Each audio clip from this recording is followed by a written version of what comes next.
So YouTube limits me to 10 minutes, so that's probably a relief for both of us.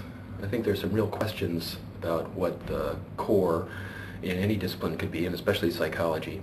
If we think about best books, best in what sense of the word? Best that they solve some big human problem, they made some discovery that was never discovered before, they influenced so many scholars in numerous fields that they had a long-range impact, sold most copies nationwide, were reviewed critically by numerous journals and editors.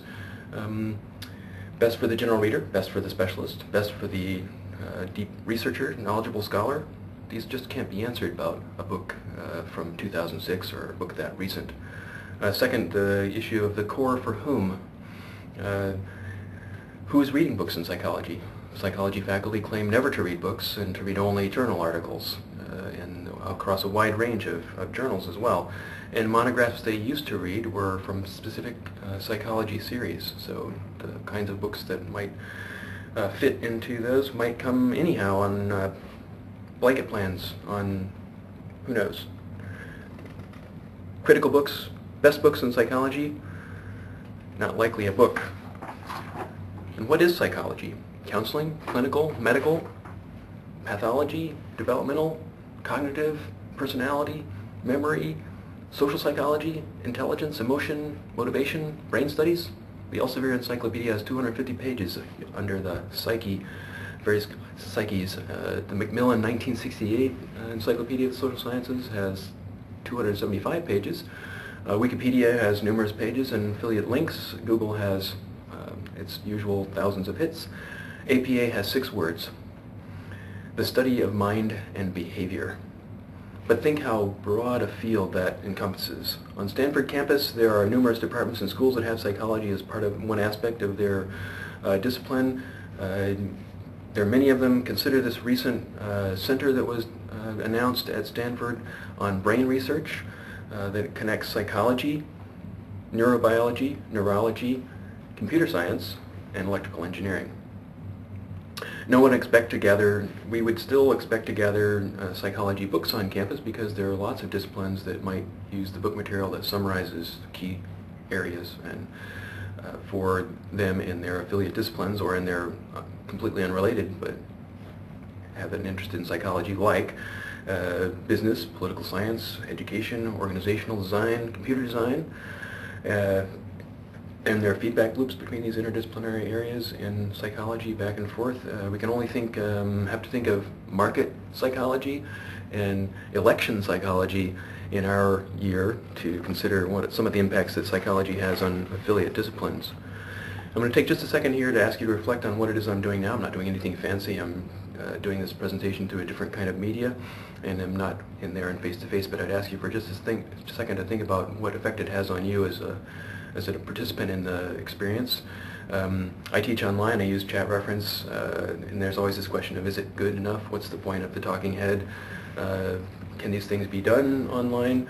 If they can be done like this online, why do we have conferences? Those kind of questions, and it's take this opportunity to have everyone that I encounter consider the different kinds of channels that can be used, the different layers that are involved, different kinds of judging, and wouldn't you rather read this? What's the difference between reading it and seeing me do this in front? And will you have an opportunity to question me? You will have an opportunity to question me on YouTube, so it has a different kind of affordance than, say, something you had to read.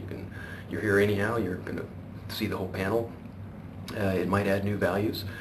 But the old ways never go away, so it's an additional layer, an additional kind of thing, an additional kind of affordance. And one of the things we have to pay attention to is where the balance between what we can do and what we want to do and what it accomplishes, the affordances of this as opposed to the affordances of face-to-face, and paying attention to that. So we make a lot of claims about what Gen X, Gen Y, Gen Z are doing and what they aren't doing, but I think that the world is changing in some ways, but the old ways aren't necessarily disappearing at the same time. We'll have multiple channels and multiple ways that different learners and different learning experiences can happen. And the question will be, I think some of the questions will be surrounding psychologies. What kinds of the psychologies are driving the the ways we experience this kind of experience as opposed to a face-to-face or a conference, and there are lots of psychologies that are involved there. So to get back to the core,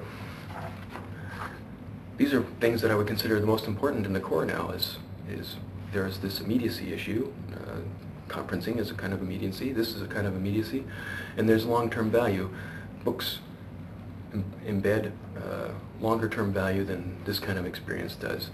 And so what would be the core in psychology? Well, let's say that something, the list that I made for this exercise is relatively irrelevant because psychology is so broad, and I would pick across a wide range of things. The thing that's interesting is things that have to do now with intersections with psychology and digital media.